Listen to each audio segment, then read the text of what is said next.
Sports coming at you. Fort Key TV. I'm here with my man Cletus. What up? Coming at you with the 2011 NBA mock draft.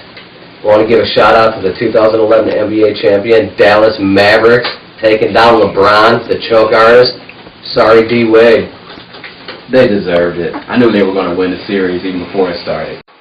You know, more experience, basically. I wouldn't go that far. I thought Miami had it. D. Wade was rolling after that point, but LeBron really showed what he's all about. Please get off the Miami sound machine. Prima donna.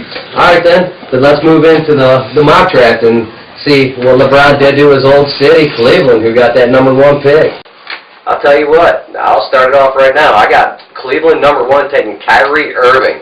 They lose LeBron, prima donna, and then they get a little more mature 6'4" point guard out of Duke that has all the tools in the world, just not as explosive.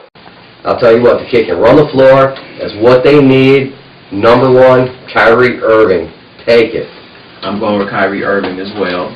I'm just going to piggyback off of what you said, especially with the coaching that he had. Great point guard, can penetrate, can look throughout the whole court, good passer. I mean, he's perfect for what Cleveland needs. They need a point guard right now. It's a new team. It's a new franchise now. Let's move on into #2. You know, Minnesota's got that pick. They want to trade it. Rumor has it they want to trade it, and Cleveland wants to get up there bad, but they can't do it. They don't have nothing else to give. So I think Minnesota gets stuck with that pick unless some other team swipes up like a Detroit, Milwaukee, somewhere in that range. But I still think Minnesota ends up taking it. Derek Williams, #2, the best player in the draft. You have to take it. Power forward, great athleticism. I don't think he'll be a 20-point scorer in the NBA. I think he's going to be somewhere around like a 15, 10, 9 guy with some steals and some good defense. I mean, I don't think you can go wrong there when your team is the way it is there. Now, you just said he was going to almost average a triple-double. I don't know about all of that. No. I said 9 or 10 is in rebounds. Okay, all right. Well, I'm picking Derek Williams as well. Athletic, power forward, can play small forward. He would have problems guarding people at the small forward position, though. But he's a slasher. I think he's going to be a pretty good player. But I could give him 15, 10, and 5. I will give him that. He is that kind of a player with some defense. Yeah, I will give him that. That's why he will go #2. So I won't give him no triple-double, but I'll say that he can possibly get a double-double with some assists. Well, let's move on to #3 then at Utah. What do you got going on there? I have Enes Kanter. Utah needs size because they're going to get rid of most likely Paul Millsap. He's not going to sign back on. Yeah, free agent at the end of the year. More likely going to get Al Jefferson's already there. Yep. This guy, he has size. He has athletic ability, explosiveness. He has to learn the NBA game. But, you know, he'll be well coached with Tyrone Corbin. I think Corbin will teach him some things. I know Corbin is a kind of a rookie coach, but yeah, defensive-minded coach. Yeah, he's defensive-minded. But the funny thing is, there being defensive-minded, I think that he goes and takes Brandon Knight, point guard out of Kentucky, freshman. Kid has all the tools, all the athletic ability. Floor general. Once they lost Derek Williams via trade, team kind of went a little downhill big time. The first time they haven't hit the playoffs in a while. I mean, Utah's used to be a powerhouse, and Darren Williams was their backbone, and now I think they gamble on Brandon Knight. He needs to get a little bit stronger, more physical, and if he can shoot a little better, potential All-NBA potential. At that point, I mean, that's where I think you see the drop-off is right here, moving on down in this draft at #4 with Cleveland. And once again, I mean, if you go at #4 with Cleveland, that's where I put Kanter. I think with Kyrie Irving, you put the big man there with him. You know, you start off with this big, little, 6-7 years, possible, whatever they sign him for. I mean, you have the big guy and the little guy. It's hard to do that, but I think that that's what they're gonna do is go with Kanter, best big man available at that point in the draft. Okay, well, I'm going with a small forward. I'm going with John Beasley. Okay, he's out of Europe. He's explosive. They need a small forward right now. They need a little bit of everything. Yeah. But especially small forward.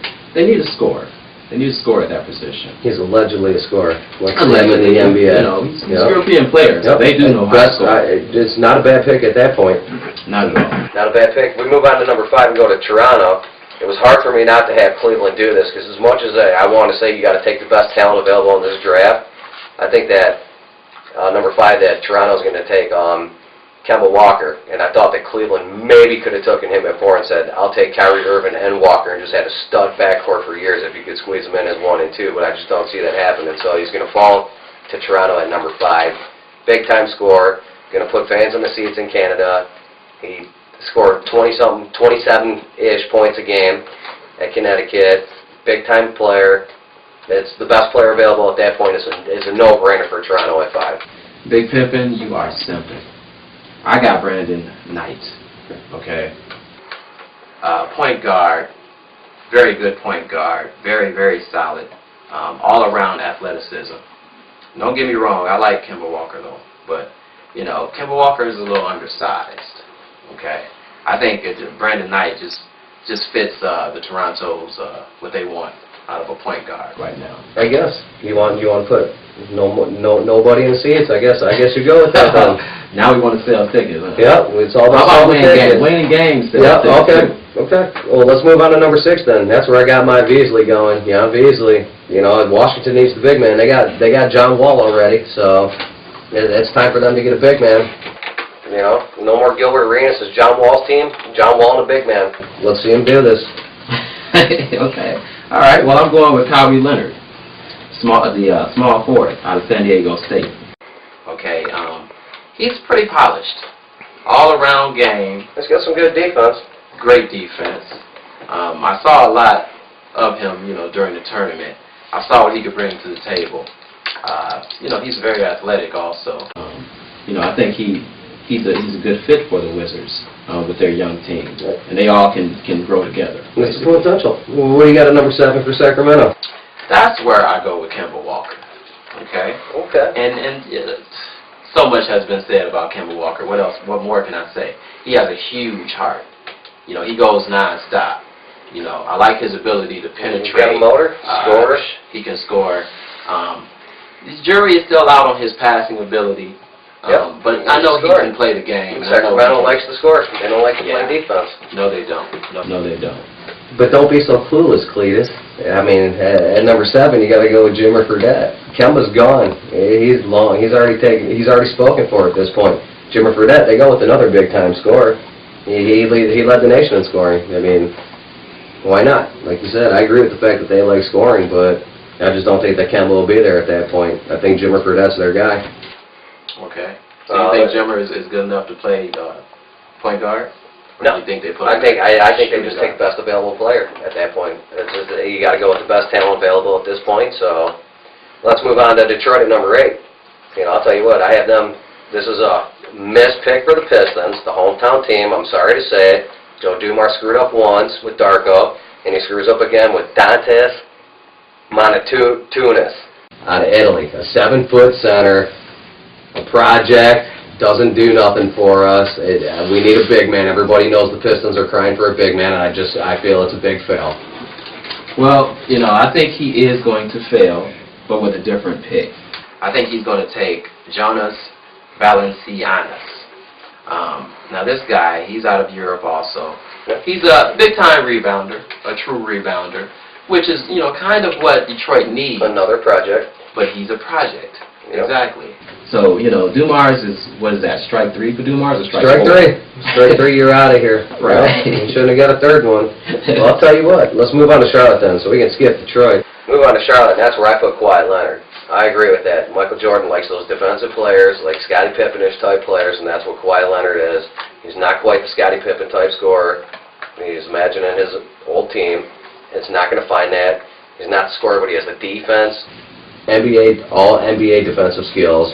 Best player available at that point in the draft. I think that's a perfect pick for Charlotte at 9. Now, it's going to be hard to pick him because he's already going to be gone.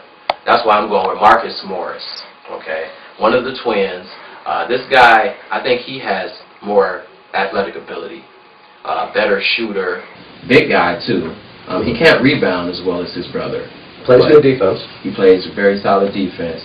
I think that's a good solid pick. They need the rebounds, definitely. Yeah. Okay, well let's move on to Milwaukee. At number 10, I got Bismack Biyombo. You know, you got a power forward out of Spain, 6'9", 245-ish. Then, you know, Milwaukee, they have Bogut, but they still need some more size down low. They didn't score a lot of points last game, so they're obviously going to have to play defense, and I believe that they're going to gamble on the European player there. Okay. Well, I like Alec Burks. Shooting guard, very good player. Very good player. Scorer, can complement Brandon Jennings very well. Yes.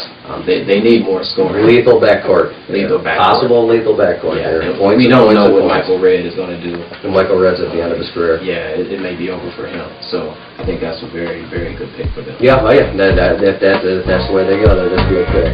Yes. Well, once again, this is Big Pimpin coming at you, and my man Cletus here. Fourth Key TV coming at you with 2000 NBA mock draft. We'll be right back at you with picks 11 through 20. Peace.